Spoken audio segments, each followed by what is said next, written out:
नमस्कार साथियों, स्वागत है आप सभी का अंकित इंस्पायर्स राजस्थान पर। मैं हूं अंकित अवस्थी। आप हैं मेरे साथ में। राजस्थान की राजनीति में इन दिनों एक बड़ी चर्चा पर आप और मैं बैठ करके विश्लेषण करने वाले हैं। चर्चा क्या है? राजस्थान जो कि देश का सबसे बड़ा क्षेत्रफल के आधार पर राज्य है, हाल ही के समय में वो देश में चर्चा का विषय कई कारणों से बना रहा है। तात्कालिक कारणों की बात की जाए तो राजस्थान में जो झालावाड़ में दुर्घटना हुई, उसके कारण भारत की नेशनल मीडिया में यह छाया रहा। छात्रों की मौत ने पूरे देश को स्तब्ध किया था। लेकिन उससे कुछ पहले ही राजस्थान से उपराष्ट्रपति रहे जगदीप धनखड़ के इस्तीफे ने पूरी देश की राजनीति में राजस्थान को चर्चा का विषय, टॉक ऑफ द टाउन बना दिया था। अब राजस्थान से जगदीप धनखड़ जी के नाम के बाद अब एक और नाम चलने लगा है, और वो नाम तब ज्यादा मायने रखने लगता है जब भजनलाल शर्मा जी, जो कि राजस्थान के मुख्यमंत्री हैं, उनकी प्रधानमंत्री से मुलाकात के कुछ समय पहले ही राजस्थान राज्य की पूर्व मुख्यमंत्री वसुंधरा राजे जी की प्रधानमंत्री से मुलाकात की न्यूज बन जाता है। अर्थात राजस्थान की राजनीति में इन दिनों जो सबसे बड़ी चर्चा बनी है वो ये कि वसुंधरा राजे जी ने, जो कि राजस्थान की पूर्व मुख्यमंत्री रह चुकी हैं, आपकी प्रधानमंत्री से मुलाकात क्यों हुई। प्रधानमंत्री से मुलाकात राजनीतिक कार्यकर्ता के रूप में होना किसी भी कार्यकर्ता के लिए निश्चित ही प्रयोजन की तरह होता है कि कुछ तो वहां से लेके आए होंगे। ऐसे में तुरंत पश्चात मुख्यमंत्री का मिलना, वसुंधरा राजे और भजनलाल दोनों थे एक ही पद के दावेदार। इवन भजनलाल जी को तो शायद ये पता भी नहीं था कि उनके हाथ में लॉटरी लग जाने वाली है, लेकिन वसुंधरा राजे जी के हाथ से वो पर्ची खुलवाकर भजनलाल जी का नाम निकलवाना अपने आप में वसुंधरा जी को यह बताने का तरीका था कि आपका नाम तो मुख्यमंत्री पद के लिए नहीं है, आप सीनियर जो हो गई हैं। अगर कोई व्यक्ति सीनियर बन गया है तो उसे कुछ तो दायित्व मिल सकते हैं। तो सीनियर व्यक्तियों को क्या दायित्व मिल सकते हैं, यह इस समय चुनावी हलकों में बड़ी चर्चा का कारण बना हुआ है। क्या वसुंधरा राजे जी मुख्यमंत्री से ऊपर के पदों पर जाने की तैयारी कर रही हैं? क्या उन्हें देश के उपराष्ट्रपति के लिए सोचा जा रहा है? राजस्थान में जहां तहां लोग अगर बैठकर चर्चा कर रहे हैं तो बस वो इस मुलाकात की चर्चा हो रही है कि प्रधानमंत्री से वसुंधरा राजे जी की मुलाकात हुई, और ऐसे समय पर हुई जब जगदीप धनखड़ जी का इस्तीफा हुआ। आपके दिमाग में प्रश्न आ सकता है, इस देश में 28 राज्य और 8 यूनियन टेरिटरी हैं, तो फिर चर्चा में वसुंधरा राजे जी का ही नाम क्यों?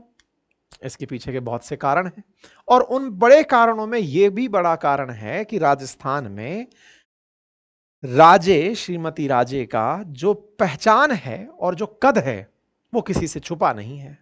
राज्य में सरकार भले ही चल रही हो, लेकिन कहीं ना कहीं सरकार के नेताओं के, आला अधिकारियों के दिमाग में एक जो फैक्टर रहता है हमेशा, वो राजे फैक्टर, वसुंधरा राजे फैक्टर। कहीं ऐसा तो नहीं कि वसुंधरा राजे खेमा नाराज होकर के कोई काम बिगाड़ देगा। पार्टी एक ही है, सत्ता के लिए सभी एक तरह से काम करना चाहते हैं, लेकिन फिर भी अंदर की तरफ धड़े बटे हुए हैं, और इन बटे हुए धड़ों में वसुंधरा राजे गुट क्या अड़चन डाल सकता है भजनलाल जी के सारे 5 साल पूरे कराने में? यह अपने आप में एक बड़ा विषय रहता है। राजस्थान की राजनीति में जब भी चर्चाएं हो रही हों तो कांग्रेसियों के लिए जो अत्यंत आनंद का विषय रहता है वो यही रहता है कि हां जी, भजनलाल जी 5 साल पूरे कर रहे हैं क्या?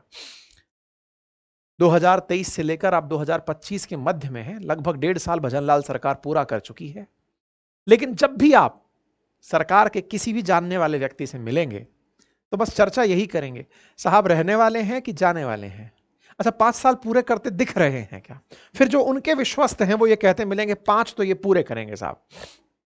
लेकिन जिन्होंने लंबा समय जिया ही वसुंधरा जी के साथ है, 2003 से लेकर के और 2025 तक जिन्होंने केवल वसुंधरा राजे का ही प्रभाव देखा है, सत्ता पक्ष में रही हो या विपक्ष में रही हो, उसमें उनके जो चाहने वाले लोग हैं उनकी कंडीशनिंग इस प्रकार से है कि वो किसी भी समय पासा पलट सकती हैं। अब ऐसे में जो भय का माहौल एक ही पार्टी के 2 राजनेताओं के बीच में जो ये अनबन है, इसका जो असर है वो राजस्थान की राजनीति में हमेशा चर्चा का विषय बनता है। ये बिल्कुल वैसे ही है जब पिछले टाइम पर अशोक गहलोत जी की सरकार हुआ करती थी और सचिन पायलट जी का जो नाम है ना वो इस तरह ही लिया जाता था कि भाई साहब बनना तो मुख्यमंत्री सचिन पायलट जी को था, लेकिन गहलोत साहब ने कुछ ऐसी जादूगरी करी कि वो उनकी मेहनत से इकट्ठे हुए जनादेश को खुद अपने साथ ले जाने में कामयाब हो गए। और कुछ लोगों के द्वारा किया गया ये जो प्रयास था वो बीच में दिखा भी था कि कांग्रेस के अंदर मतभिन्नता दिखी, सचिन पायलट जो गुट है वो अलग होकर के दूसरी तरफ जाने की तैयारी में रहा, तमाम राजनीतिक चर्चाएं रही। ऐसे में ये वाला खेला इस बार कांग्रेस को बीजेपी से अपेक्षित है कि बस बीजेपी में ऐसा कुछ देखने को मिल सकता है। कांग्रेस तो सचिन पायलट जी को उस समय संभाल नहीं पाई, अदरवाइज सचिन पायलट गुट जाकर रूठ कर थोड़ी ना दूर बैठता।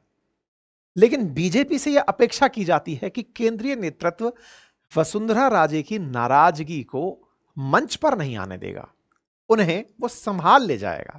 ऐसे में इनकी ये तस्वीर का आना, मतलब इनकी ये मुलाकात का होना और ऐसे समय पर होना जब जगदीप धनखड़ जो राजस्थान से थे और उपराष्ट्रपति रहे, उस पद के आसपास चर्चाओं का होना अपने आप में ये तैयारी करने लगता है कि क्या वसुंधरा राजे जी को यह याद दिलाया जा रहा है क्या कि आप उस 75 वाली लिस्ट में पहुंच गई हैं।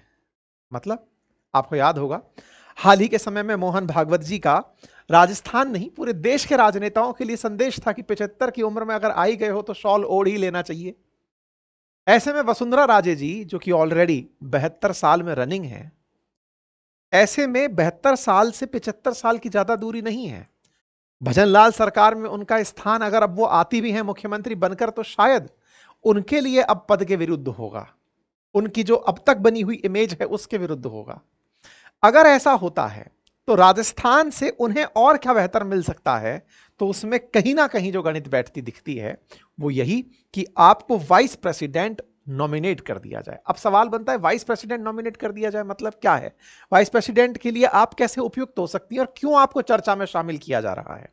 चर्चा में इसलिए क्योंकि आज जब आप और हम ये चर्चा कर रहे हैं उस समय उपराष्ट्रपति पद के चुनाव के लिए तारीख डिक्लेयर कर दी गई है और 9 सितंबर 2025 को उपराष्ट्रपति का चुनाव होना है और उस चुनाव में राज्यसभा और लोकसभा के सांसद वोट देते हैं। चूंकि राज्यसभा लोकसभा में सत्ता पक्ष में रह रही पार्टी बीजेपी का बहुमत है या एनडीए का बहुमत है, तो इनका उम्मीदवार जीत जाएगा। और जब इनका उम्मीदवार जीत जाएगा तो ऐसे में क्या वसुंधरा राजे वो उम्मीदवार हो सकती हैं? अच्छा, ऐसी चर्चाएं क्यों हो रही हैं? क्योंकि कहीं ना कहीं राजस्थान से एक नाम और चर्चा में है और वो है ओम माथुर जी का, सिक्किम के जो राज्यपाल हैं। कहा जाता है कि उनकी और वसुंधरा राजे की नहीं बनती है। ऐसे में ओम माथुर अगर राज्यपाल से उपराष्ट्रपति तक जाते हैं तो क्या फिर वसुंधरा राजे प्रधानमंत्री से मिलकर के कुछ और दावेदारी करने गई थी? वो सारी बातें अब वसुंधरा राजे जी के बारे में पूरी तरह से सरफेस हो रही हैं और होने के पीछे का बड़ा रीजन जगदीप धनखड़ जी का अकस्मात अपना पद छोड़ देना है। तो क्या महारानी की जो पारी है उसे उपराष्ट्रपति तक पहुंचाकर उसे एक सम्मानजनक विदाई देने की तैयारी बीजेपी कर रही है? ऐसा मैं इसलिए कह रहा हूं क्योंकि बीजेपी 2018 में जब आपके नेतृत्व में आखिरी चुनाव लड़ी थी, जब राजस्थान में इनको सीएम फेस के रूप में प्रोजेक्ट किया गया था और राजस्थान में बीजेपी हार गई थी।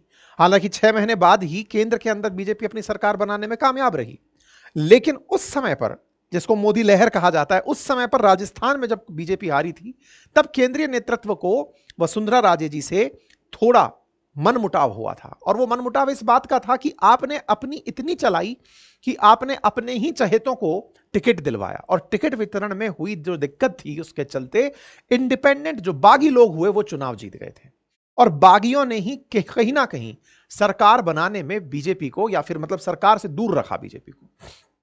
बागियों का बड़ा रोल कंसीडर किया जाता है। ऐसे में वसुंधरा राजे जी का जो 2018 में केंद्र को दिया अनुभव था, उसी को ध्यान में रखते हुए जब 2023 में दोबारा विधानसभा चुनाव हुए तो सीएम फेस प्रोजेक्ट ही नहीं किया गया और बिना सीएम फेस के ही बीजेपी राजस्थान में चुनाव लड़ी।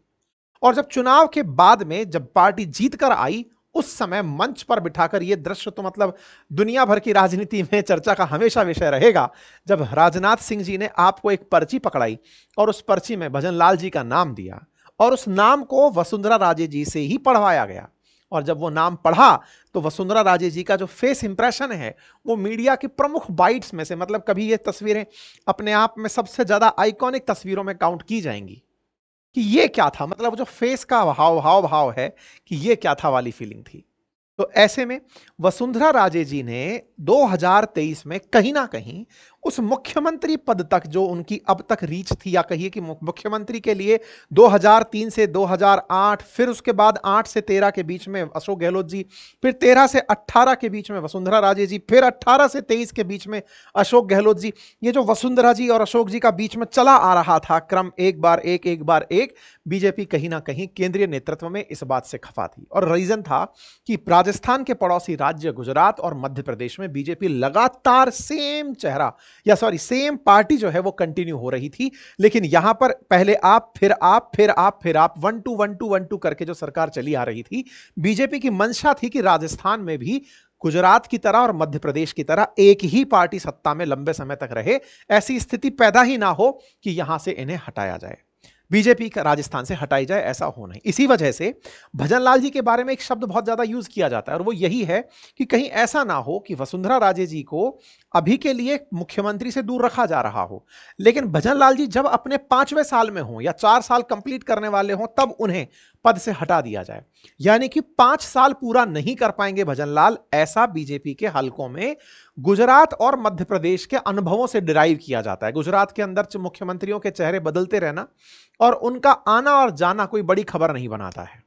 हालांकि मध्य प्रदेश में लंबे समय तक शिवराज सिंह चौहान की सरकार रही, लेकिन लास्ट मोमेंट तक उन्हें भी हटा करके मोहनलाल जी को बना देना, यह अपने आप में बीजेपी के प्रयोगशाला को बहुत सिद्ध साबित करता है। राजस्थान जैसे राज्य में जहां यह माना जा रहा था कि अगर वसुंधरा जी को मुख्यमंत्री नहीं बनाया गया तो यह बहुत बड़ा नुकसान कर सकती हैं बीजेपी का, और उन्हें हटाकर बीजेपी ने यह सिद्ध कर दिया कि नहीं, हम आपसे यानी कि व्यक्ति के चेहरे से नहीं चलते, सेंट्रलाइज लीडरशिप आपसे प्रभावित नहीं होती, यहां पर चेंजेस होना और नए फेसेस का आना आम बात है, और हम केवल लॉयलिस्टों को, जो हमारे वफादार हैं, उन्हीं को जगह देते हैं। केंद्र ने राज्य के अंदर यह संदेश साफ भेज दिया था। हो भी क्यों ना, क्योंकि वसुंधरा राजे जी के बारे में एक मैसेज जो पूरे देश में और राज्य में चर्चा का विषय बन गया था वो ये था कि जब आप सत्ता में होती हैं तब सक्रिय होती हैं, जब आप विपक्ष में होती हैं तब आप आराम में होती हैं। तो इस वजह से केंद्र एक ऐसा चेहरा यहां पर चाह रहा था जिसके चलते राजस्थान में सत्ता परिवर्तन में चेहरा परिवर्तन भी हुआ, वसुंधरा जी की जगह भजनलाल जी को मौका मिला।